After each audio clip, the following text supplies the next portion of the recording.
আমাদের জীবনে হাজারো দুঃখ, অনেকটা বাধা, কিছু সমালোচনা, বেশ কিছু পিছুটান থাকবেই। শুধু নিজের লক্ষ্যটা স্থির রাখুন, সফলতা কেউ আটকাতে পারবে না। আসসালামু আলাইকুম, আমি রেবেকা সুলতানা আমাদের শরীয়তপুর থেকে বলছি। আশা করছি আপনারা সকলেই ভালো আছেন।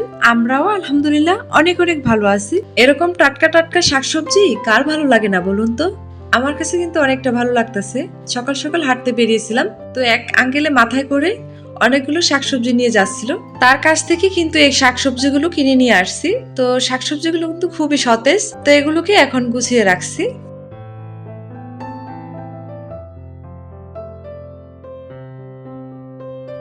আমার প্রিয় প্রিয় আপু ও ছোট ছোট সোনামণিরা অনেকেই এই ধরনের ভিডিও দেখতে পছন্দ করেন।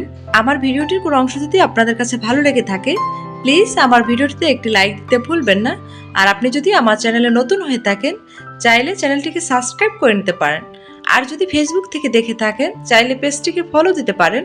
আর এই কাজগুলো যদি আপনি সত্যি করে ফেলে থাকেন, আপনাকে অনেক অনেক ধন্যবাদ। একে বেঁকে এক গাছ থেকে অন্য গাছ বিদ্যুতের তার আকারে বেড়ে ওঠে তেলাকুচুলতা। আমাদের গ্রামে এই পাতার রস পায়ের তালুতে এবং মাথায় ব্যবহার করা হয় শরীর ঠান্ডা রাখার জন্য। আবার এর পাতা ভাজি হিসেবে ও ভর্তা হিসেবেও খাওয়া হয়। গ্রামের আশেপাশে অনেকেই কিন্তু এই শাক বিক্রিও করেন। অনেকেই নাকি এই পাতাগুলো দিয়ে বড়া তৈরি করে খান। আমি কখনো খাইনি, একদিন ট্রাই করে দেখবো। অনেক মজা হয় শুনেছি। আমাদের এলাকাতে এটা কলাকচু পাতা নামে পরিচিত। দেখে কিন্তু অনেক সুন্দর লাগছিল, তো লোভ সামলাতে কিন্তু পারছিলাম না, ছিঁড়েই নিচ্ছি। পরে একটা ভাজি ভর্তা যেটা হয় সেটা করে নেওয়া হবে। আমাকে হাতে নিয়ে যেটা কাঁচি দিয়ে কাটতে দেখছেন, এই পাতার নাম লেমন গ্রাস বা থাই পাতা। থাই স্যুপ তৈরিতে এই পাতা ব্যবহার করা হয়, তাই লেমন গ্রাস আমাদের কাছে থাই পাতা নামে পরিচিত। এর সুগন্ধ মনকে সতেজ রাখে। আমি কিন্তু এটা দিয়ে স্যুপ রান্না করব না, এটা দিয়ে আমি রং চা করে খাই মাঝে মাঝে। সবগুলো তো আর একসাথে খাওয়া হবে না, তাই ফ্রিজে রেখে দিচ্ছি। পরে যতটুকু লাগবে নামিয়ে নিয়ে তারপর চা করে খাবো।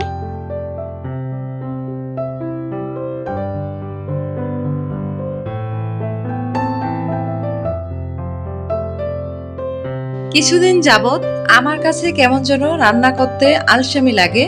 সারাদিন এদিকে ওদিকে করতেই থাকি, কাজ তো আর শেষ হয় না। তো সব শেষে রান্নাটা আমি কিন্তু বসিয়ে দিয়েছি। মন না চাইলেও তারপর রান্নাটা বসিয়ে বাকি কাজগুলো করতে থাকি। এদিক দিয়ে আমি কিন্তু ঘরের সমস্ত কাজগুলো গুছিয়ে নিয়েছি। তো বাকি কিছু কাজ আছে, ওগুলো করে নেব আর রান্নাটাও করতে থাকবো।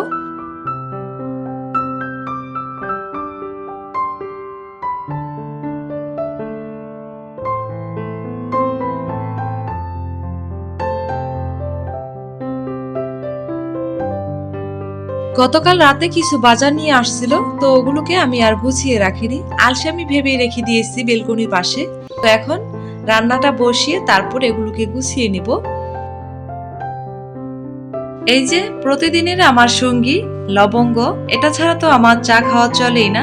আমি রং চায়ের সাথে এই লবঙ্গ দিয়ে চা খেতে পছন্দ করি, কারণ আমার গলায় একটু সমস্যা থাকার কারণে সবসময় রং চাটাই বেশি খাওয়া হয়। দুধ চাটা তেরকম আমি খেতে পারি না। তো লবঙ্গ দিয়ে চাটা করলে আমার কাছে একটু শান্তি লাগে। যাই হোক, এবছরে আমের সিজনে কি কি বানিয়েছি সেটা তো আপনাদের সাথে আর শেয়ার করা হয়নি। ফাঁকে ফাঁকে অবশ্যই আপনাদের সাথে শেয়ার করব। এবছর আমি 4টা আমশি করেছিলাম, তো একটা কিন্তু খাওয়া হয়ে গিয়েছে, আর 3টা বয়মে ভরে রেখে দিয়েছিলাম। পরে আস্তে আস্তে যতটুকু লাগবে ততটুকু কেটে কেটে তারপর আমি বয়মে ভরে রাখি। তো এখনো কিন্তু আমি ওই কাজটাই করতেছি। প্রতি বছরে কিন্তু আমি আম দিয়ে আমশি, মোরব্বা, ফলি, আচার এগুলো দিয়ে থাকি। কিন্তু কোনো বছরে কিন্তু আমার হাতে করা এই আচার বা যত কিছুই বানাই না কেন, এগুলো নষ্ট হয় না। 1 বছরের বেশিও কিন্তু এগুলো ভালো থাকে। তো ভালো থাকার মধ্যে এই যে আমশিগুলো আমি কাটতেছি, এগুলো কিন্তু কিছুক্ষণ আগে রোদ দিয়ে তারপর এখন ঠান্ডা করে নিয়েছি।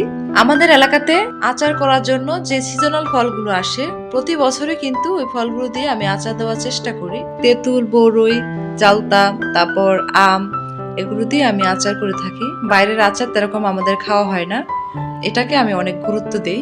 ঘরে বানানো আচারটাই আমরা খেতে পছন্দ করি।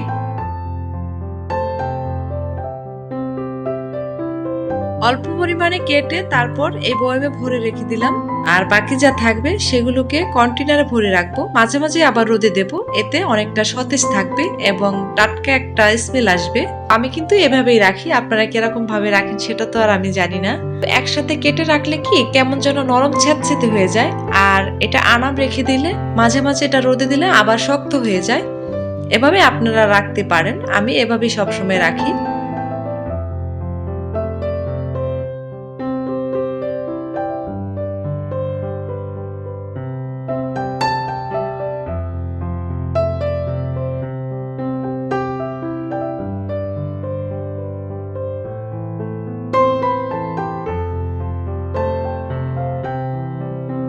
আপনাদের প্রত্যেকের প্রতি আমার দোয়া ও ভালোবাসা রইল।